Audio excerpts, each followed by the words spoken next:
歡迎收睇美國專訊。新冠疫情肆虐2年之後，美國人嘅心理健康似乎受到損害，越嚟越多人出現各種問題。下邊係巴卡雷茨嘅報導。近2年嘅新冠病毒大流行，隔離措施同疾病已經造成咗損失，唔單止喺死亡同揮之不去嘅症狀方面，而且喺我哋嘅頭腦當中。Prior to the pandemic, there were around 1 in 10 adults reporting symptoms of anxiety and depressive disorder. And now our most recent research shows that around 3 in 10 adults are reporting these symptoms. 喺大流行病期間，肩負住最大責任嘅在職成年人，似乎係受影響最大嘅群體。We often refer to them as sort of a sandwich generation because they're stuck between children and teenagers and then their parents. And they're basically having to try to juggle working with caring for their parents who have more needs now because of their social isolation, as well as their children. And maybe they're educating their children on and off at home and trying to manage their social lives. 不過實際上，心理學家指出，新冠疫情已經影響到每個人。絕大多數美國人都有近親或者朋友死於新冠病毒，或者患過重症。好多人失去咗工作，兒童錯過咗與同齡人共度時光，而青少年可能會錯過學校舞會，離婚率亦上升。專家將所有呢啲成為集體創傷背後嘅主要原因之一係不確定性。When the September 11th terrorist attacks occurred, or there is a hurricane, or there is a tornado, there is a date that it started and it stopped. And what people do in the aftermath is pick up the pieces, try to rebuild their lives, try to emotionally recover from the event. That is very, very different from what we're seeing here. We didn't have a clear start. We won't have a clear stop. And this is chronic stress. 專家話喺呢種情況之下，對抗焦慮嘅標準方法並不真正有效。經常為情緒低落嘅人提供嘅建議，例如話更多地同朋友見面、旅行、探望父母同探索新地方，喺疫情期間根本不安全。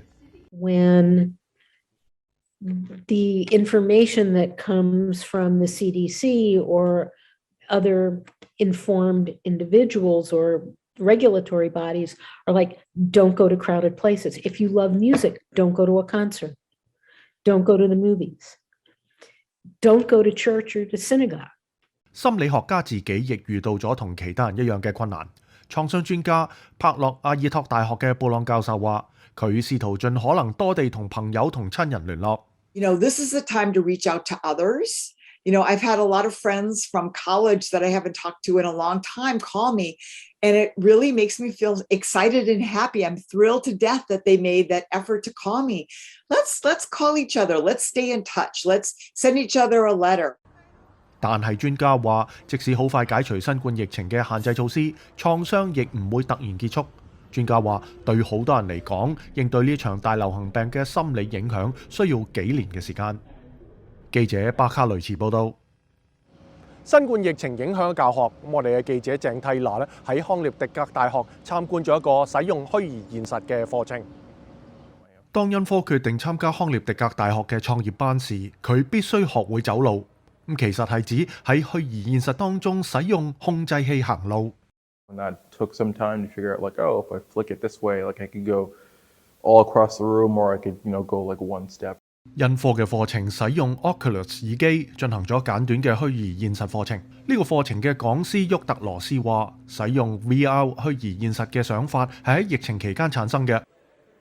It was very easy for students to turn off their Zoom, to mute their microphones. And so what we were finding was that when we were teaching, it was really difficult to connect with our students. 虛擬現實頭戴顯示器具有一種稱為位置音頻嘅功能，用戶可以聽到佢哋嘅前面、旁邊同後面嘅其他人，相當於佢哋喺房間裡面嘅位置。學生話佢哋喺虛擬現實當中更加投入，但係仲唔清楚是否真係有助於學習同記憶。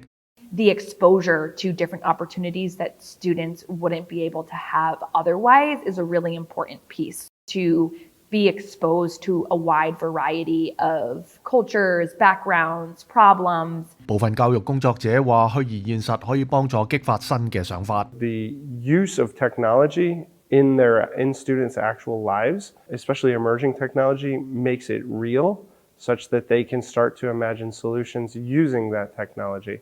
This is the first time I was exposed to virtual reality, and now I'm in the Stanford Startup Studio where I'm actually using VR in my work, where we're visualizing a retail space in virtual reality. 對於呢啲學生嚟講，今日嘅虛擬最後可能成為明日現實世界嘅一部分。記者鄭蒂娜，康涅狄格州報導。多謝收睇美國專訊，下次嘅節目時間再見。